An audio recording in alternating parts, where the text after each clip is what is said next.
Have you ever had a moment, just a brief, fleeting second, where the world around you stopped making sense? Where something happened that your mind simply refused to accept, no matter how many times you replayed it? Where you looked around, hoping someone else had seen it too, and when they had, the two of you just stood there in silence because neither of you had a single word that could explain it? Most of us move through our days trusting that the world works a certain way. We trust that the laws of time and space are fixed. We trust that a door we walked through will lead to the same room on the other side. We trust that a person standing right in front of us is real, that the place we are standing in is real, that the minutes ticking by on the clock are moving in the right direction. We take all of that for granted, every single day, without ever questioning it, because why would we? It has always worked that way. Until, for some people, it doesn't. The stories you are about to hear tonight did not come from novels or screenplays. They were not written by professional authors trying to craft the perfect ghost story. They came from ordinary people, a technician working late underground, a family caught in a blizzard, a group of teenagers hanging out in a cabin, a mother and daughter driving home from the doctor. Regular people, living regular lives, who experienced something so strange, so deeply wrong in the fabric of what should have been a perfectly normal moment, that they have spent years, in some cases, decades, trying to find an explanation that fits. And none of them have found one. Some of what you are about to hear will make the hair on the back of your neck stand up. Some of it will leave you staring at the wall afterward, quietly wondering. And some of it will make you think about that one time, perhaps years ago now, when something happened to you that you never quite told anyone about, because you were afraid they would not believe you, or worse, that they would laugh. Tonight, this is a safe place for those stories. Because something about sitting in the dark and listening to others describe the unexplainable has a way of reminding us that this world is so much bigger, so much stranger, and so much more mysterious than we were ever taught to believe. So settle in. Make yourself comfortable. And please, if you are new here and you stumbled upon this video tonight, welcome. Hit that subscribe button and join our community, because we tell stories like this all the time, and trust me, you are not going to want to miss what is coming next. Now, let us begin. Our first story takes us to the year 2017, to a private research facility located just outside of Duluth, Minnesota. The person telling this story was working there as a technician, and to look at the building from the outside, you would never have guessed anything unusual about it. It appeared perfectly ordinary, the kind of structure you would drive past without a second glance. But appearances, as we will come to understand tonight, can be deeply misleading.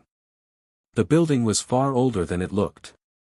Over the course of many decades, extensions had been added, sections had been renovated, and walls had been resurfaced until the original bones of the place were buried beneath layers of modern construction. But one of the strangest features of that building was something that most of the people who worked there never even knew existed in full, because it was below them, hidden beneath the everyday routines of the workplace. The building had two sub-level basements. The first sub-level was where most employees occasionally found themselves, a familiar underground floor filled with storage rooms, electrical panels, and the kind of heavy mechanical equipment that keeps a large building running. Perfectly mundane. The kind of place you go to grab something from a shelf or flip a breaker, and then you go right back upstairs without giving it another thought. But there was a second level below that one. Sub-basement 2. And almost nobody ever went down there. The hallway on that lowest floor was narrow and low-ceilinged, crowded overhead with a tangle of pipes running in every direction. The fluorescent lighting buzzed constantly, a persistent, low-level hum that drilled into your ears the longer you stayed down there. It was, by all accounts, an unpleasant place to spend any length of time.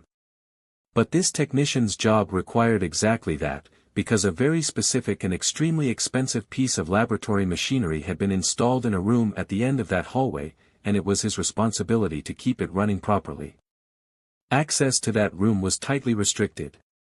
The equipment inside was sensitive and irreplaceable, and only one physical key existed for that lab, and it belonged to him.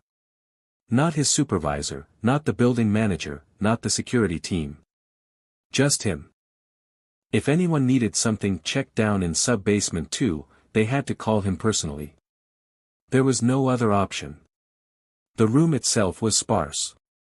Inside were the machine he maintained, a plain metal desk, a couple of cabinets, and one old-fashioned wired landline telephone bolted directly to the wall. That phone was there for a very practical reason. Cell reception was essentially non-existent that far underground, and if someone ever found themselves working alone down there and needed help, the landline was their only lifeline to the outside world. He used to stay late down there fairly regularly. But not on this particular evening. That night, he finished up around 6 o'clock in the evening, locked the lab, rode the elevator back up to the surface, and drove across town to his apartment, roughly 10 miles away. He remembers the evening clearly. He ate dinner, watched some television, and drifted off to sleep sometime before midnight. A completely ordinary night. And then, a few hours later, his phone rang. The screen showed his girlfriend Maya's name. He answered, still foggy with sleep, expecting almost anything, except what he heard on the other end of the line. Maya was crying. Not gently, not quietly. She was barely able to form words, her breath broken and ragged between sobs. "Why did you do that? Why did you scare me like that?" He sat up in bed, completely lost. "What are you talking about?" Between waves of crying, she managed to piece together what had happened. Just a few minutes before she called him, she had received a phone call from a number she did not recognize. Given the late hour, she had almost let it ring out, but something made her think it could possibly be him, maybe calling from work on an unfamiliar line. So she answered. At first, there was nothing on the other end. Just silence and a faint, persistent crackling in the background, like static from a very old connection. And then a voice came through. Slow. Quiet. Drawn out in a way that felt deeply unnatural. "Maya. Maya." She said it sounded exactly like his voice. The same pitch, the same cadence. But the tone was flat and hollow, as though the warmth had been stripped out of it entirely. She kept asking where he was, what was going on, why he was calling her like this, but the voice simply continued. Her name, over and over, in that slow and empty repetition, while the crackling on the line grew louder and louder until the connection began breaking apart in bursts of static. And then the line went completely dead. And she called him immediately. His first instinct was to reassure her. A prank call, maybe. Some strange technical glitch with the phone system. It was late, she had been startled, and these things happen sometimes. But then she mentioned the number that had appeared on her screen when the call came in. He asked her to send him a screenshot from her call log. When the image came through on his phone, he stopped breathing for a moment. The number was the landline. The phone bolted to the wall in the locked lab in sub-basement 2. The room that only he had the key to. He told her it had to be a glitch with the building's phone system, and he tried to keep his voice steady as he said it. But the next morning, he went into work early and went straight downstairs. The lab door was completely undisturbed. The lock had not been tampered with in any way. Nothing inside the room had been moved or touched. Everything was exactly where he had left it the evening before. Out of curiosity, he walked over to the landline and picked up the receiver. He pressed the redial button. The last outgoing call from that phone had been placed at 4:17 in the morning. To his girlfriend's number. He has never found an explanation for what happened that night. But what has always stayed with him, what truly unsettles him even now, is this one specific thought: if someone really had been in that lab at 4:17 in the morning, making that call, they would have been alone in a locked room in the deepest basement of that building, in the middle of the night, with no way to get out. If you are here with us for the first time tonight, we are so glad you found your way to this channel. Please go ahead and hit that subscribe button right now and join our growing community. We share stories like these regularly, and there is so much more ahead that you truly will not want to miss. Our next story comes from a very different kind of place, a winter beach, swept white with a blizzard, and a building that should not have existed. The person sharing this memory was a child at the time. His family had gone for a walk along a beach during the middle of winter. It was the kind of cold, blustery outing that families sometimes take together, wrapped in layers and walking into the wind just to say they did it. But partway through the walk, the weather turned sharply. What had been breezy and cold became a full blizzard, fierce and blinding, and the family made the decision to turn back toward their car. On the way back, the children were tired and complaining. Hungry, thirsty, worn down by the cold and the wind. The father, who had been born and raised in that area and knew it well, told them plainly that there was nowhere nearby to get food or drink, not near that particular beach. There was nothing out there. But then, as they pressed through the whiteout toward the car park, something materialized out of the blizzard ahead of them. A building appeared, looming up from the white as if it had always been there and they simply had not seen it until now. It was a strange structure. The person describing it compares it to an annex attached to a comprehensive school from the 1960s or 70s, that very specific architectural style that people from the United Kingdom will recognize immediately. Boxy, flat-roofed, utilitarian. And it was squeezed in between four overgrown hedgerows right at the spine of a long, flat sand dune, as though it had been built there first and the ancient, gnarled hedges had gradually grown up around it over generations. Outside the door was a sandwich board advertising hot drinks and snacks. So the family bundled inside, grateful for warmth and shelter. What greeted them was extraordinary. The place was absolutely packed. There had to be 4 or 5 dozen tables inside, and every single one of them was full, filled with elderly people, pensioners, all happily eating their tea and toast, their tea cakes and soup, as if this were the most natural thing in the world. A roomful of older people enjoying a meal in a building on the edge of a deserted winter beach in the middle of a blizzard. And here is the detail that made no sense even then: when they arrived, there were no other cars in the car park outside. None. And the nearest bus stop from the village was several miles away, at the far end of a long track. So nobody could explain where all of these people had come from or how they had possibly gotten there. The room itself was strange in ways that went beyond just being full of unexpected people.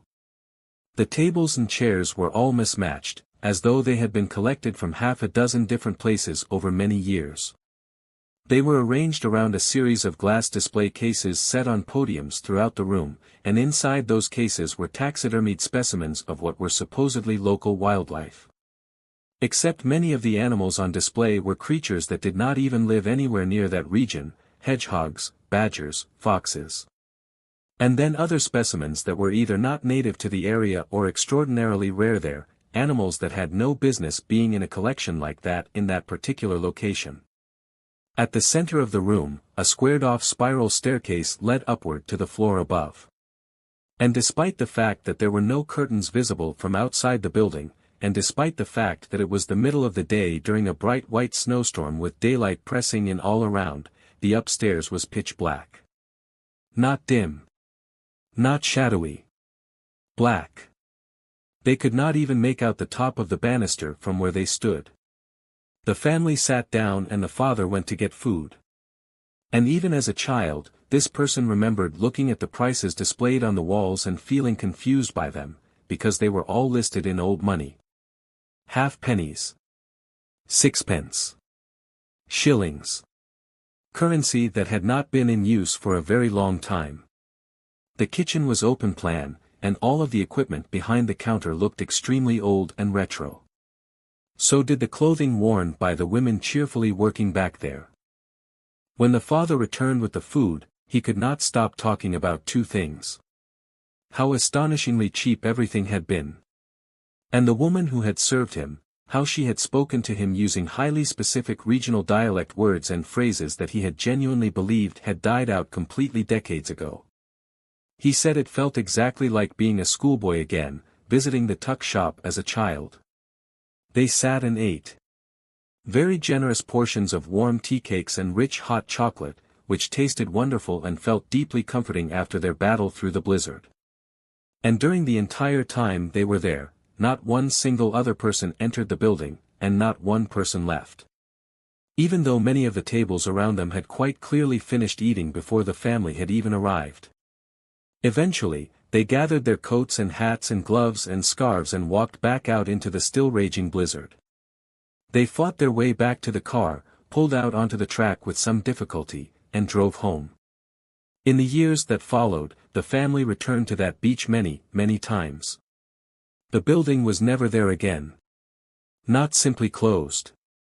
Not demolished or fallen down. Not even the ruins of a foundation. No rubble. No trace. Not even the ancient overgrown hedgerows that it had appeared to be nestled inside of were anywhere to be found. As if the entire structure, and everything surrounding it, had simply never existed. Because, it turned out, it never had. That stretch of coastline juts out into a major shipping channel and has been carefully and thoroughly mapped for centuries. Using his university's historical archive access as an adult, this person researched maps of the area going back to the early 19th century, checking roughly every decade, one after another. According to every single one of those maps, there had never been any building on that site. Not one. He acknowledges that it would be easy, as the years pass, to wonder if perhaps memory has confused the location, maybe it was a different beach entirely. But his father, who was born and bred in that area and knew every inch of the coastline, was absolutely certain of where they were. And the beach itself is deeply distinctive. A very thin, elongated teardrop of sand stretching across the mouth of a river estuary. He knows without any doubt which beach it was, because he can still clearly recall seeing the red warning beacon at the top of the suspension bridge crossing the estuary, blinking steadily through the white fury of the blizzard as they walked. The place did not exist. It had never existed. Not in any recorded history, not on any map, not in any photograph or document. And yet a family walked inside it. Sat down at mismatched tables in a room full of strangers. Ate tea cakes. Drank hot chocolate. And walked back out into the storm. This next story happened in 2003, in a school computer lab. The person sharing it was a teacher, and on the day in question, he was standing in the doorway of his classroom having a conversation with one of his students, a particularly bright and curious third grader. The topic that day had wandered, as conversations with curious children often do, into the territory of unusually long words. The teacher had shared one he had learned himself at a young age, anti-disestablishmentarianism. The child's eyes had lit up. He wanted to know what it meant. So the two of them spent some time working through it together, breaking the word down piece by piece, examining the prefixes and suffixes, digging out the root word, and gradually arriving at the meaning. By the time they had worked through it, the next class was beginning to arrive. The students said goodbye and headed off, and the teacher turned his attention to the new group of children settling into their seats. He gave them their first instruction, which involved navigating to the school district's website. Now, this particular moment in internet history was a chaotic one in its own quiet way. Many organizations and companies had discovered that people frequently mistyped web addresses, typing a .com extension where a .net was required, or vice versa, and various individuals and businesses had begun purchasing those mistyped domain names. If you accidentally ended up on the wrong one, instead of a blank error page, you would find yourself at an entirely different website. Some of these were mildly inconvenient. Some were considerably worse. Anyone who remembers that era of the early internet will understand exactly what kind of territory could be accidentally stumbled into. As always happened in this teacher's classroom, one student mistyped the address, entering .com instead of .net for the school district's website. This had occurred before, and typically it resulted in landing on one of those placeholder advertising pages that offered to sell you the domain you were looking for. A minor annoyance, nothing more. But today was different. The teacher glanced over at the student's screen, and stopped. He looked again. What was displayed on that screen was not an advertisement. It was not an error message. It was a transcript. Word for word. A complete, exact record of the conversation he had just had with his third-grade student out in the hallway, about anti-disestablishmentarianism. Not a summary. Not something vaguely similar. Every single word. Every hesitation, every you know. An exact transcription of a private conversation that had taken place between two people in a school corridor, minutes before, with no recording devices present. He felt something cold move through him. He did not show it on his face. He was a teacher, and keeping composure in front of a room full of children is something you learn quickly. He immediately redirected the student to the correct website and moved on as though nothing had happened. But his mind was racing. A few minutes later, he went back to that same computer and retyped the incorrect address, hoping to see it again, to confirm what he had seen, maybe even to find a way to make sense of it. It was gone. The page was completely different now. Whatever had been there moments earlier had vanished without a trace. He has always regretted not grabbing one of the classroom's digital cameras in that moment and taking a photograph. It would have been so simple. And yet the human instinct in that situation, the instinct to make it disappear from in front of the children as quickly as possible, had overridden everything else. To this day, he has never been able to explain how it happened. But the feeling that has stayed with him all these years is this, that for one unguarded moment, he was allowed a glimpse behind a curtain that most people never even know is there. Has anything ever happened to you that you simply could not explain? Something that felt just slightly off, or deeply wrong in a way you have never been able to put into words? If so, please leave your story in the comments below. We would genuinely love to hear it, and you might just find that others here have experienced something very similar. Back in 2011, when a group of 16-year-old friends were still young enough to think a renovated hunting cabin in rural Wisconsin was the best clubhouse in the world, something happened on a late October night that none of them have ever been able to shake. Dylan's family owned several acres of land outside a small farm town near Ashland, Wisconsin. Behind their house sat an old hunting cabin that Dylan's father had converted into the group's unofficial weekend headquarters. It had electricity now, a small wood stove, a mini fridge, a television connected to an old game console, and 4 sets of bunk beds stacked along the walls. Every Friday night without fail, the group would pile in there, eat junk food, play games, and stay up far later than they should have. On this particular night in late October, the wind was up and the trees outside were restless, throwing sound against the walls of the cabin. A few of the friends were inside while the darkness settled thick and early around the property.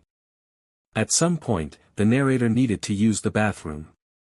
The house was technically closer, but nobody ever bothered with the walk inside. He pushed open the cabin door and stepped out into the cold night air. To understand what happened next, the layout matters. Walking out of the cabin, the main house sat off to the left, roughly 30 yards away, lit by a porch light and a motion-sensing light mounted above the driveway. To the right was a gravel strip where everyone parked their cars, lined up along the edge. Beyond the last car, the property opened up into a wide empty field that faded into a dark line of pine trees. The porch light from the house cast enough glow to illuminate the space between the cabin and the parked cars fairly well. But just past that last vehicle, the light dropped away into complete, heavy darkness. He stepped out, turned right, and headed toward the darker area behind the cars. And then he stopped. Standing beside the last car in the row was Dylan's older brother, Marcus. Just standing there, completely still, staring. Marcus was around 20 at the time and occasionally drifted out to the cabin to hang out for a while before heading back inside. It seemed natural enough that he might have stepped out for some air. But something about the way he was standing made the narrator pause. Marcus was not looking toward the cabin or the house. He was facing the field, staring straight out into the blackness beyond the cars, completely motionless. The wind moved through the trees. The narrator walked toward him. Marcus did not react. Did not turn. Did not acknowledge his presence in any way. The narrator stood there for a moment, watching Marcus, and watching the same darkness that Marcus seemed to be watching. Nothing moved out there. And then Marcus began to walk. Slowly, deliberately, he moved forward past the cars. For a brief moment, the porch light caught him in full, a gray hoodie, black jeans, hands tucked deep in his pockets. The narrator noted those details specifically because they would matter later. Marcus continued walking until he reached a pair of thin trees at the edge of the light. He stepped behind them, and the darkness swallowed him completely. The narrator figured he had simply gone further out into the field. Maybe he wanted some privacy. It was a little strange that he had not said a single word, but people do odd things at night when they think they are alone. He took care of his business quickly and went back inside. Everyone was still at the table. Cards were being dealt. Dylan was mid-shuffle. Marcus was sitting a few feet away in a folding chair, sipping a drink. For a moment, the narrator's brain simply could not process what his eyes were showing him. He looked at Marcus. He looked at Dylan. He said, "Hey, what is your brother doing out there by the cars?" Dylan looked up. "What do you mean?" "I just saw him out there," the narrator said. "He walked past the cars. He went toward the field." And Marcus, sitting in the folding chair with his drink in his hand, said, "Dude. I have been in here the whole time." The narrator laughed, the automatic, slightly nervous laugh of someone who expects to be told they are being pranked. "No, you weren't," he said. "I literally just saw you. Gray hoodie, black jeans." Marcus slowly lifted his arm and looked down at himself. He was wearing a gray hoodie and black jeans. Some of the others began laughing and joking, filling the silence with noise the way people do when something makes them uncomfortable. But the narrator felt a cold, tight sensation settle in his stomach. He thought about the door, the only door into or out of that cabin. He had been standing in the doorway since he came back in. Marcus had not walked past him. Nobody had opened that door since he returned. There was no back entrance. He was not playing a prank. He was not confused. He had stood for a good 10 seconds in the porch light watching something that wore Marcus's face and Marcus's clothes walk calmly into the darkness of that field. And he still does not know what it was. The story we are about to share next is one that was passed down, a memory that belonged to a friend's uncle, set in rural Australia, in a time and a place where life moved slowly and quietly, and where the impossible had nowhere to hide. It happened in a very small town in the Australian countryside, the kind of place where everyone knew everyone else by name. No traffic lights. No supermarkets. Barely a paved road to speak of. Just houses and farmland and long, flat stretches of empty highway stretching out to the horizon. In a place like that, owning a car was not a given. It was a genuine luxury, and only a handful of people in the entire town had one. Because of that, everyone recognized every car on sight. You knew exactly who it belonged to just by looking at it from across the road. One of those cars belonged to a local man who used it each morning for his commute to work. His route followed a long, straight stretch of rural highway, quiet and largely empty, especially in the early hours of the morning. Nothing about those daily drives was remarkable. Nothing ever happened. It was simply the rhythmic, unremarkable routine of a working man in a small town. One morning, he left his house as usual at 5 o'clock in the morning. Nothing about his behavior that day was unusual. He showed no signs of distress or confusion. He simply got into his car and drove away, exactly as he had done on countless mornings before. At 7 o'clock in the morning, his wife received a telephone call. She was told that her husband's car had been found parked on the side of the highway. Engine still running. Doors closed. Keys still in the ignition. But there was no sign of her husband anywhere. He was simply gone. At first, people scrambled for rational explanations. Perhaps he had felt unwell and wandered away looking for help. Perhaps something had happened nearby and he had gone to assist.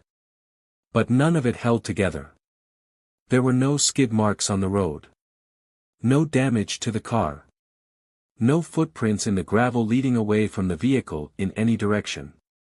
The car itself was perfectly intact, idling quietly at the side of the road as if its driver had simply stepped out for a moment and would be back any second. And then, before his wife could even fully process that first call, her phone rang again. Her husband had been found alive. He was in another city, approximately 960 kilometers away from where his car had been discovered. He had been found wandering. Completely naked. Disoriented, dehydrated, and barely capable of speaking. When authorities reached him, he appeared to have no understanding of where he was or how he had come to be there. 960 kilometers.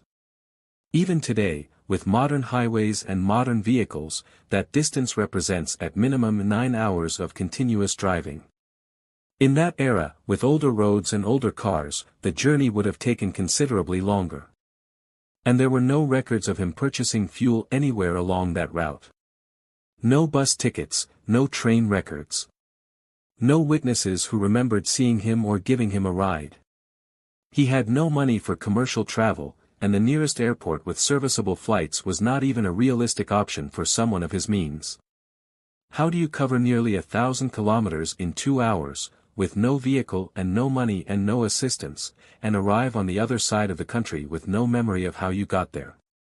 His wife drove the same car, the one found running and abandoned on the highway, to go and collect him. And when she finally saw him in person, she said he looked like a completely different man. As though something essential inside him had broken or been removed. Like looking at a photograph of someone you love after all the light has gone out of their eyes. People tried asking him about what had happened. About the highway. About the time between leaving home and being found. He never answered. Not once. Any attempt to raise the subject sent him into a state of panic or caused him to shut down entirely, retreating somewhere inside himself that no one could reach. Over the months and years that followed, his mental state continued to deteriorate. He became paranoid and withdrawn, eventually losing his grip on reality altogether, and was eventually committed to a psychiatric hospital.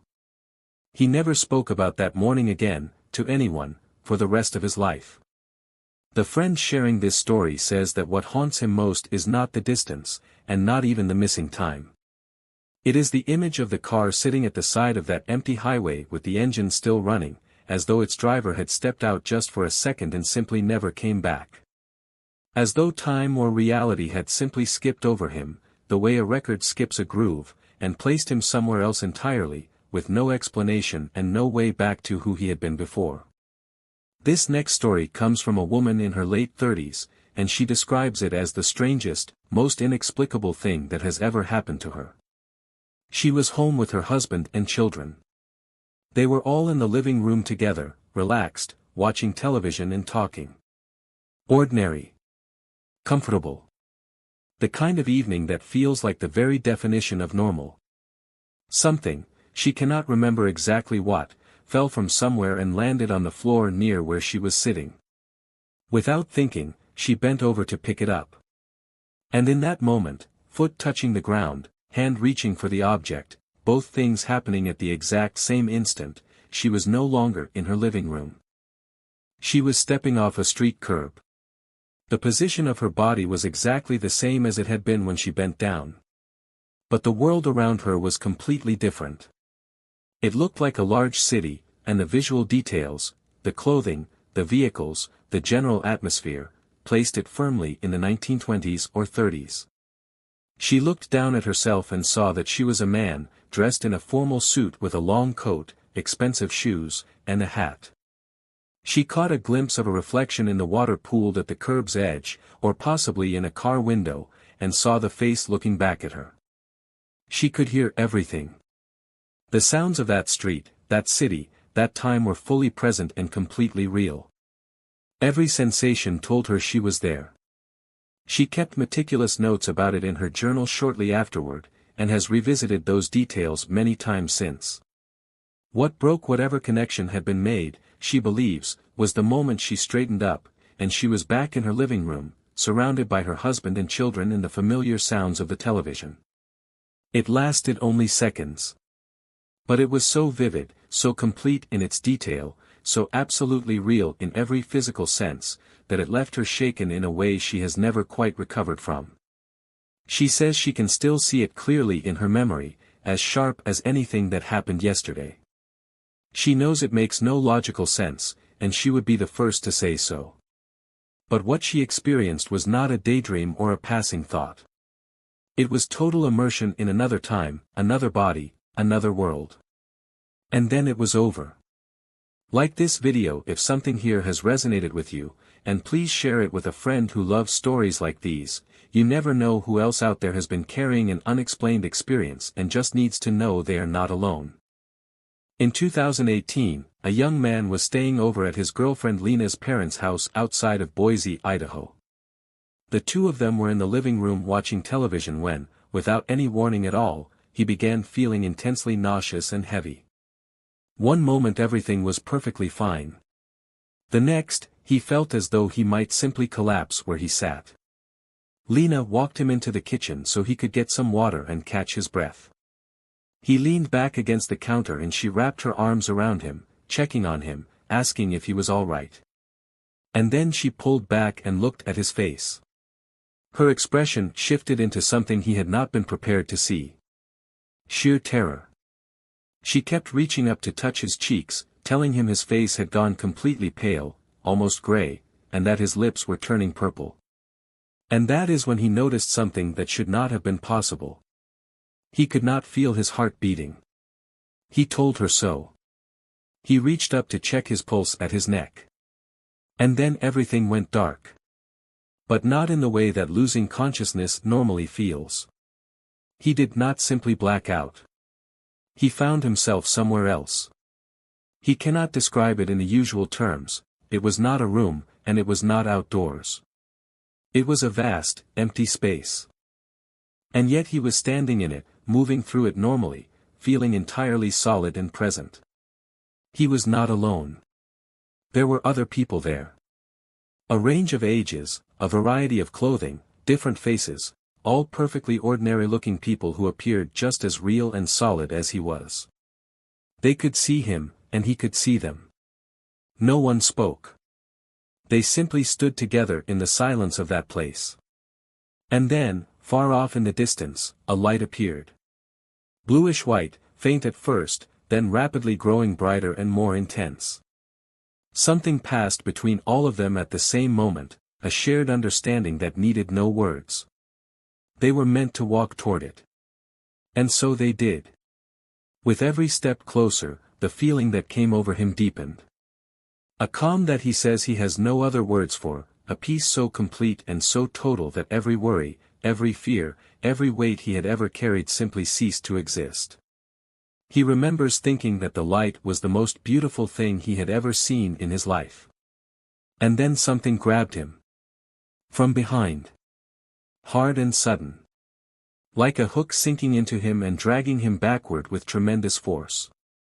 The peace shattered instantly and was replaced with a violent pulling sensation, overwhelming and relentless. The light began receding, growing smaller and further away as he was hauled back from it.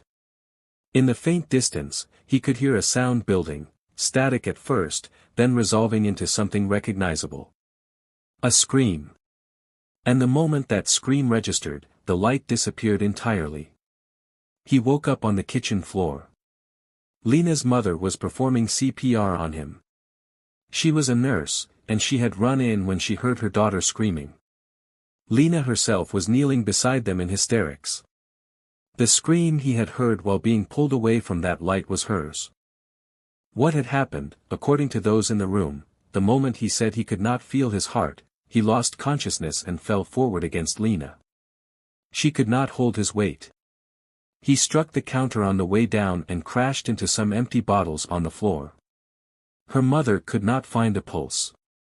After approximately a minute of CPR, he came back.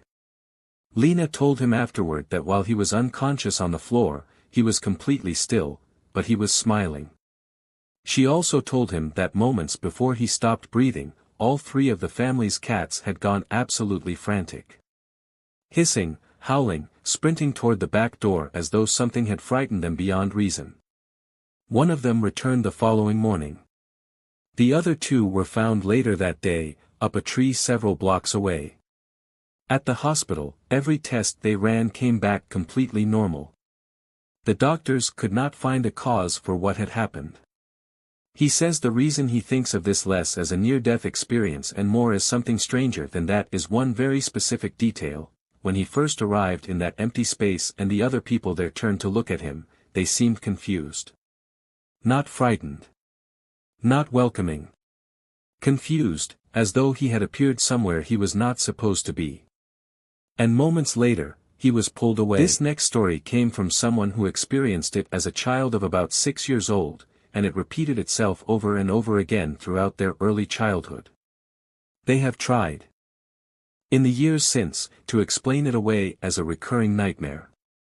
But they say that theory simply does not hold up. Their dreams, normally, make no sense. People look wrong. Places are distorted and unrecognizable.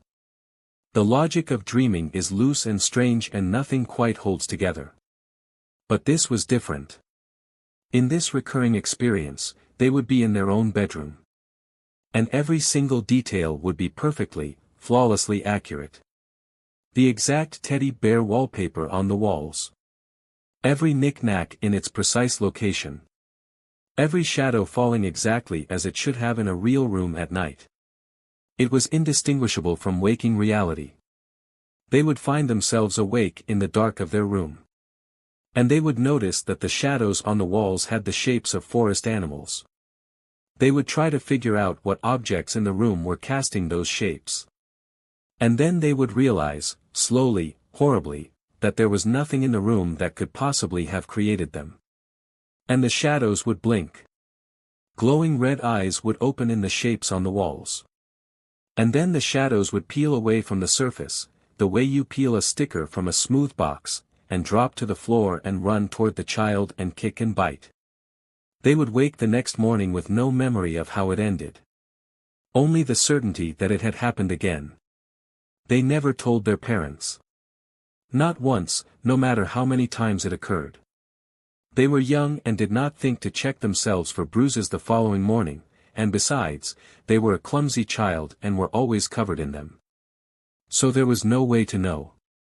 This person also mentions that while they do not experience sleep paralysis now, they occasionally wake in that hypnopompic haze, that half-dreaming state between sleep and full consciousness, to find a large shadow spider moving across the pillow beside their face. And that, they say, is terrifying every single time. But the thing that removed any remaining doubt about what they experienced as a child happened a few years ago. Their 2-year-old son woke up screaming from a nap. This in itself was not unusual, the child woke from naps screaming fairly regularly. But what he managed to communicate in his limited vocabulary that day was unmistakable. He described, clearly and specifically, the experience of sleep paralysis. He described a figure standing over him. A figure wearing a hat. There is no way a 2-year-old child could have known what the Hat Man was.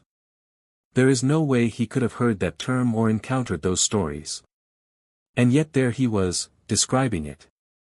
That was all the confirmation this person needed. They spoke to their mother about it shortly afterward, recounting both their own childhood experiences and what their son had just described.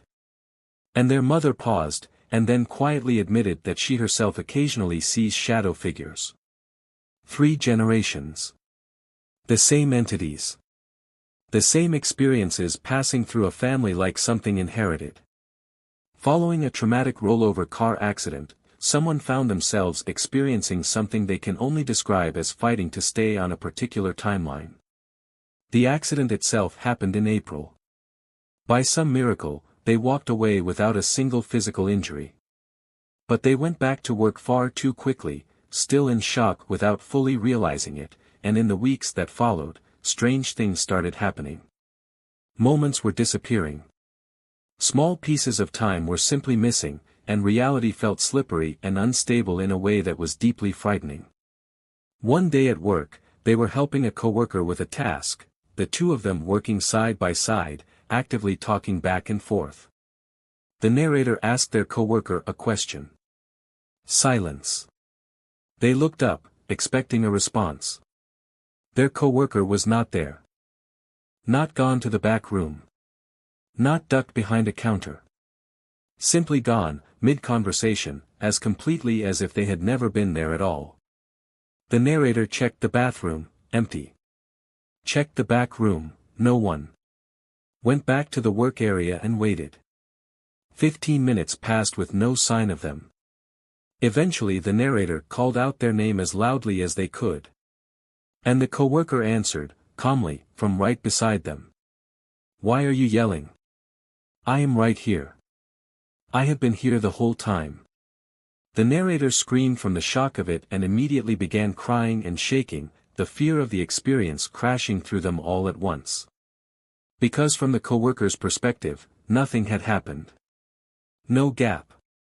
No disappearance. A normal, uninterrupted stretch of time had passed for one of them while the other had been completely alone in a room with no one in it for 15 solid minutes. The coworker, for what it is worth, believed them completely. She had been in the car during the accident as well. Perhaps that shared experience made her more willing to take the unexplainable seriously.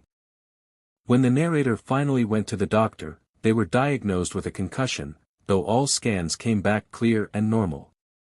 And the experiences stopped after about 3 weeks, and have not returned since. At a food stall inside a mall, a worker experienced something that they and their colleague have never been able to explain, and that has permanently changed how they think about the ordinary, repetitive sounds and glitches of an everyday workplace. For a while, things were simply strange in small ways. Loud banging and screeching sounds would come from behind the walls on a regular basis, the kind of thing that gets quickly dismissed as pipes or maintenance work, annoying but seemingly harmless. More oddly, the computer screens at the workstations would occasionally flicker an intense shade of red. And whenever they did, the timestamp displayed would jump to the same specific time, 11:10 in the morning. Regardless of the actual time of day. The screen would flash red, show that number, and then return to normal. They wrote it off as a software glitch. Then came a night that made casual dismissal impossible. It had been a busy evening. The mall was loud and full. They were in the process of cleaning up and closing down for the night. That is when the screeching from behind the walls started again, but this time it was entirely different. Louder than it had ever been before, with a tearing quality to it, like metal being slowly ripped apart. The screens flashed red. And this time, they did not return to normal. They stayed solid red, a blank, glowing, deep red, with that same 11:10 timestamp burning in the corner of each one. The two workers looked at each other. And then the narrator stepped away from the counter and looked out into the mall. The mall was empty. Completely, totally, utterly empty. Not a single person anywhere. No shoppers, no other staff, no security guards. Every storefront had gone dark, every security gate had been pulled down, and the overhead lighting had dimmed to a low, flat level as though the entire building had simultaneously shut itself off at the touch of a single switch. One moment the mall had been packed and alive. The next, it was a completely silent, abandoned shell. They stood frozen, watching, speaking in whispers. And then the screeching stopped. The screens flickered once more and returned to their normal display, showing the correct time. The narrator looked back out at the mall. It was full of people. Crowds moving through the corridors, stores lit and busy, music playing from somewhere, the everyday noise of a shopping mall in full swing restored in an instant. As though the absence had never happened. They have spoken to other people about it and found no one who has had a similar experience, or at least, no one willing to admit it. But they have never once laughed at those sounds behind the walls or that glitching timestamp since. Something happened at that time in that mall, and they do not know what it was, and they suspect they may never know. What do you think is happening in these stories? Could there be an explanation that science simply has not caught up to yet? Leave your thoughts in the comments, we would love to know what you believe. One October night in 2012, around 10 o'clock in the evening, a mother, her adult daughter, and the narrator set out in their car to help a neighbor search for a missing cat. It was dark outside, and in the distance, the low rumble of a coming thunderstorm was building. They were driving slowly through a quiet residential subdivision, scanning both sides of the road for any sign of the cat, when on the opposite side of the street, a small figure appeared. She appeared to be approximately 6 years old. She had light skin and dark hair, and she was dressed entirely in pink. She had no legs, both limbs had been amputated just above the knee, and she was moving herself along the center of the other lane in a small wheelchair, propelling it herself with steady, even movements. Her posture was completely rigid and upright. Her gaze was fixed straight ahead. As the car with its bright headlights passed her going the opposite direction, she did not look up, did not shield her eyes, did not acknowledge the vehicle in any way. They passed her quickly, as they were heading in opposite directions. For a moment afterward, the car was completely silent. Then the three of them began speaking at once, all of them shaken, all of them questioning what they had just seen. The narrator's mother turned the car around as quickly as she could. The street was empty. No small girl. No wheelchair. No movement anywhere. They drove the length of the subdivision for the rest of the evening, still looking for the cat, but they did not see another single person out that night. Not one. They eventually found the cat, howling indignantly at another cat from behind some bushes, and returned him to his owner. When they described what they had seen, their neighbor said she had never heard of any child matching that description living anywhere in the subdivision. The narrator later posted about the encounter on the town's community Facebook page, asking specifically whether anyone in that area knew of a young girl in a wheelchair. Nobody did. She has searched old local news archives for any records involving a missing child or a tragic event in that area, and found nothing. The town is small enough that any significant event would have been widely known. It is possible, she acknowledges, that something could have begun in one place and ended somewhere else, and not every story gets fully told. But she has found no thread to pull, and the little girl in pink, perfectly upright, staring straight ahead, rolling alone through the middle of a dark street in the middle of the night, remains entirely unexplained. There is an abandoned mountain bike circuit a few miles from where the narrator of our next story lives. It was once part of a small outdoor recreation park, but the funding eventually dried up and the land was left to return to wildness. What remains is a looping dirt track carved into the hillside, banked turns, steep drops, long descents, gradually being reclaimed by the trees and undergrowth around it. Late one evening, the narrator and two friends decided to explore it. They knew the area was technically closed, so they waited until the surroundings were quiet before heading in. Before leaving, the narrator double-checked an old trail map online to remind himself of the route. A large loop. 2 long downhill sections on opposite sides of the hill, connected by 4 major turns. They entered from the lower trailhead on the eastern side and began walking the loop counterclockwise. The trees closed in around them and absorbed most of the moonlight, leaving only the pale ribbon of the trail visible ahead, with the dark shapes of tree trunks pressing in on both sides. Near the second berm, high up on the northern slope, they found something unexpected. In the exact center of the trail, someone had arranged several flat stones in a deliberate spiral pattern, too careful and purposeful to be accidental. Not the sort of thing a mountain biker would leave. They stopped and spent a few minutes there, sitting on the sloped edge of the berm, talking quietly. One of the friends set his riding gloves down beside the stone spiral while adjusting something on his backpack. After a while, they moved on. The trail dropped into a long downhill section, a clear, unmistakable gradient that they could feel working in their legs and their balance. The trees thinned slightly as the track bent around the hillside.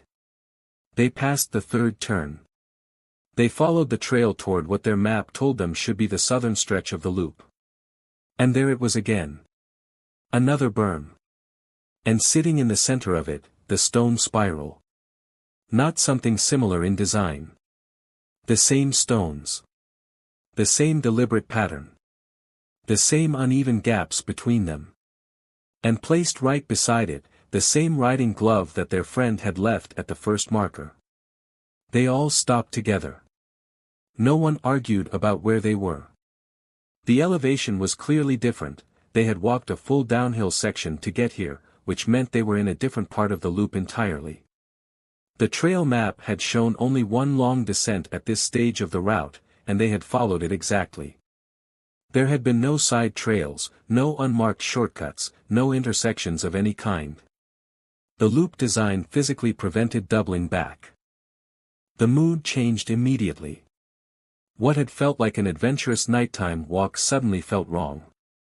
They turned around and walked back the way they came, paying careful and almost obsessive attention to every bend and incline along the way, as though keeping focused thoughts on the ground beneath them might keep it from doing whatever it had just done. Back at home, the narrator pulled up the satellite images alongside the trail map. The spiral stone structure should not have existed anywhere on the route. And even if someone had built one, only one location on the entire circuit matched where they had first seen it. The place where they had seen it the second time was shown as bare dirt on every map, with nothing there at all. A single physical object appeared in two separate locations on a looping trail with no crossovers, in the middle of the night, with no other people anywhere in the vicinity. None of the three of them has returned to that trailhead since. And every time the narrator drives past the entrance, there is a particular feeling that rises in them, a deep, quiet unease, and the persistent sense that if they followed that trail far enough, they might not find their way back to where they started.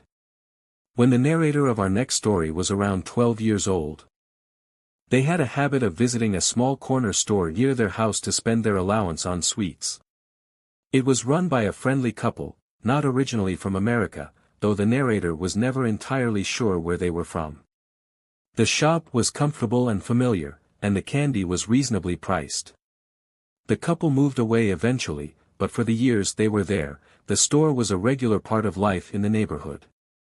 This particular day, the narrator's parents were out, and they walked over alone to spend their allowance.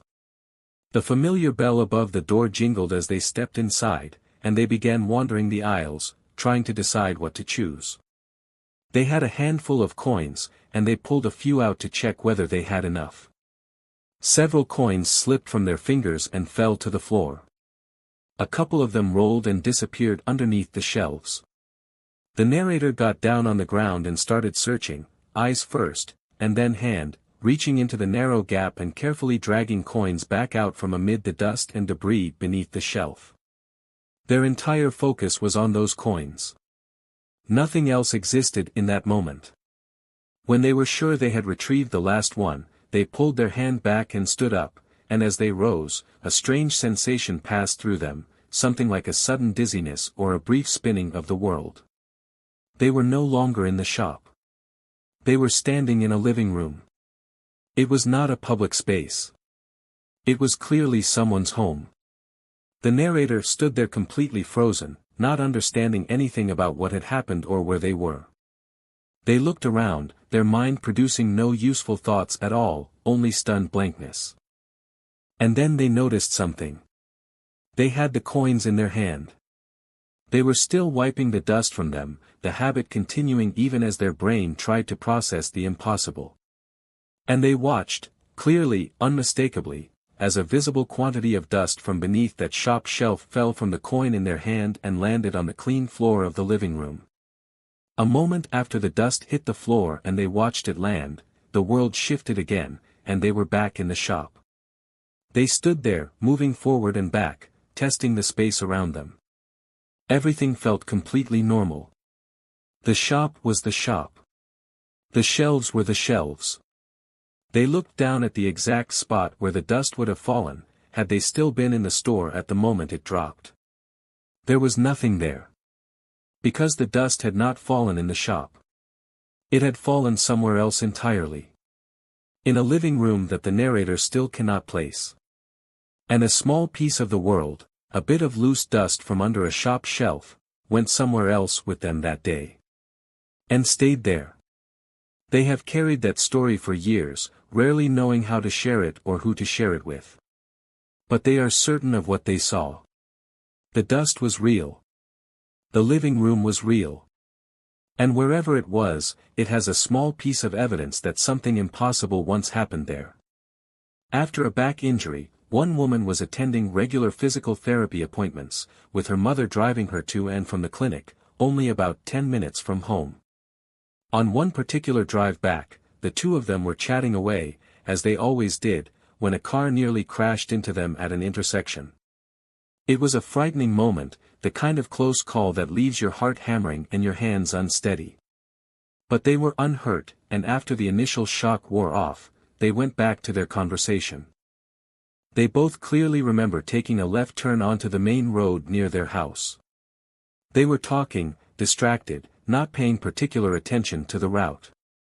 And then something made them look up, and they realized they had absolutely no idea where they were. They were on the other side of town. A completely different part of the city, far from their neighborhood, in an area that would have required a right turn and several specific side roads to reach from the route they had been on. Neither of them had any memory of making those turns. Neither of them had any sense of the time passing differently. They were simply somewhere they should not have been, with no explanation for how they had gotten there. They began trying to retrace the journey mentally, replaying every part of the drive they could remember, looking for the moment where something had changed. There was nothing. No gap they could identify, no point where the route had visibly shifted. What made it even stranger was this: despite being on the entirely wrong side of the city, they made it home in the same 10 minutes the drive normally took. Physically, geographically, that was not possible. The distance alone ruled it out. To be where they found themselves and still arrive home in that time frame, the mathematics simply did not work. Reality, for a few inexplicable minutes on an ordinary Tuesday afternoon, had apparently taken a different path than they had. The final story of tonight begins in a grandparent's house, where the narrator spent a great deal of time during childhood. It was an older two-story home with a basement, and like all old houses, it had a quality to it that newer buildings rarely develop, the sense that different parts of it existed in slightly different atmospheres. The back hallway leading to the basement door was always quieter than the rest of the house. The light was softer there. As a child, the narrator could not name what made it feel different, but stepping into that hallway always felt like stepping into a space that operated by its own particular rules. The basement door was at the very end of that hallway. Behind it, a narrow wooden staircase dropped straight down into a large storage space that held decades of accumulated life, boxes, old furniture, family keepsakes, antique objects, holiday decorations, vintage toys. It was not chaotic or neglected. It was organized in the careful way of people who value what they keep. A preserved history of a family. One afternoon, the children were playing a game of hot and cold with an old silver dollar they had found in one of the hallway drawers. It was unusually heavy, with a dull, dignified shine that made it feel genuinely old, possibly older than the house itself. While one cousin was hiding it, the coin slipped from her fingers, struck the hardwood floor with a sharp metallic ring, rolled in a perfect arc, and disappeared under the basement door. The narrator was closest. They opened the door to retrieve it. The basement light was already on. At the bottom of the stairs stood a man. He was not moving. He was standing partially turned, as though he had been in the middle of some task and had been interrupted. He was holding several things, a small wooden box that resembled an old radio, and something else wrapped in a cloth. The narrator did not recognize him. He was not a neighbor. He was not family. He did not look like someone who had been caught somewhere he should not be. He did not look frightened, or startled, or guilty. He looked irritated. The moment his eyes met the narrator's, his expression hardened, and he said sharply, "Go back upstairs, kid. Go." It was not a panicked voice. It was not the voice of someone caught trespassing. It was a command, the voice of someone who believed they were in their own space and had just been interrupted by someone who had no business being there. The narrator slammed the door and ran. They ran down the hallway and into the living room and told their parents there was a man in the basement. Their father and uncle went down immediately and searched thoroughly. No one was there. No windows had been opened. No locks had been disturbed. No dust near the small basement window had been disturbed. Nothing had been moved. Nothing was missing. The basement light was off when they went down. They told the narrator they must have imagined it. But the narrator's brother and cousin had been just a few steps behind when the door was opened. They had not seen the man directly, the angle was not right, but they had all clearly heard him speak. All three of them, even years later, described the tone the same way, sharp, dismissive, genuinely annoyed. The years passed. The story became the family's good-natured way of teasing the narrator about a childhood scare. And then, about 5 years after that afternoon, both grandparents passed away, and the family began the long process of clearing out the basement. The narrator was older by then, old enough to really look at the space and take inventory of what was there. And fairly quickly, the narrator's father began noticing things missing. Specific antiques. Certain collectible pieces that the grandfather had been particularly attached to and often showed to the grandchildren. Several old radios. A number of storage boxes that had always been in particular spots. No one in the family could account for where these things had gone. They had not been sold, as far as anyone knew. They had not been given away. There were no records, no conversations anyone remembered, no explanation that the family could agree on.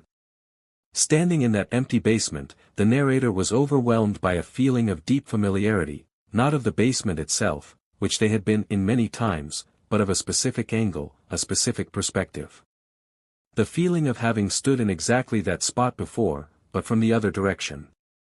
And then the thought that has stayed with them ever since. The man had not acted like a thief.